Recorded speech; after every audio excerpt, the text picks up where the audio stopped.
Work today are those Super Bowl ads. Major companies shelled out big money for 30-second spots. Some were memorable, some not so much. Some big-name advertisers were not even present this year. Well, joining us to break it all down for us is Richard Skiermont, Senior Vice President and Executive Creative Director of Zone 5 Communications. Richard, thanks for coming in today. Thanks for having me. All right, what was a hit in your mind? Actually, it was a quiet spot. It was a promo spot for Leno and Letterman with Oprah Winfrey, which I thought was a brilliantly done spot. And considering the timing with what's been going on with Leno, I think it worked out quite nice. It was very humorous. They poked fun at themselves, which I found ironic that ended up being the one spot that stuck out for me. Some of the other memorable spots for me were also the Career Builder spot, Casual Friday, which I thought was quite good. I found it quite odd that they didn't have any more than one spot in the Super Bowl this year. Normally they have a campaign running.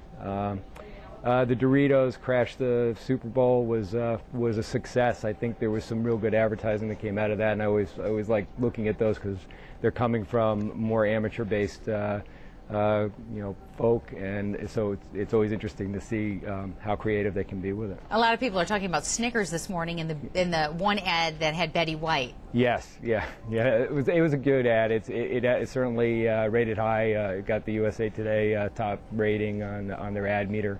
I liked it. It was cute. I can't say it was my favorite of the Super Bowl. Hey, well, let's talk about what you didn't like. Didn't like.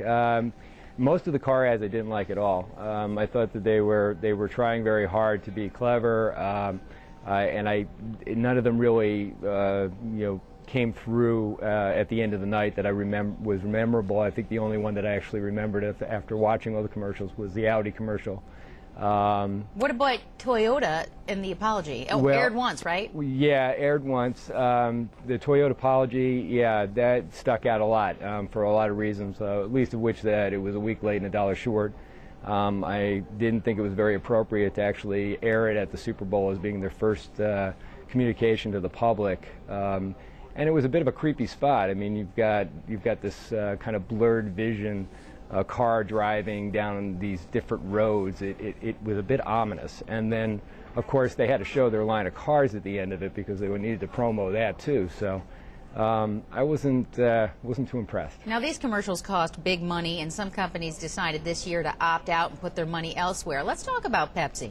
Yeah, Pepsi did a really smart thing this year, and I talked about it last week, but the whole social media thing has taken off, and there's a lot of companies doing it, certainly doing it okay, but I think that Pepsi made a smart move and really created a real social media campaign that really works. The Pepsi Refresh Project is the name of it, and it's pretty amazing where you can come in with an idea or a wish and post it, and you can get votes, and basically people vote for your wish, and if it gets enough votes they will fund it, or as they say, they'll put a grant to it.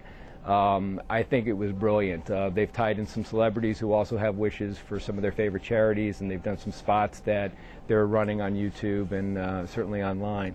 I think it's going to be a really successful campaign for Pepsi. I think it does more than sell cans of soda. I think it actually engages and creates a relationship with their consumer. All right, we're out of time. Richard Skiermont, Senior Vice President and Executive Creative Director of Zone 5 Communications. Thanks for your time and input. We appreciate it. Thank you. Thanks for having me.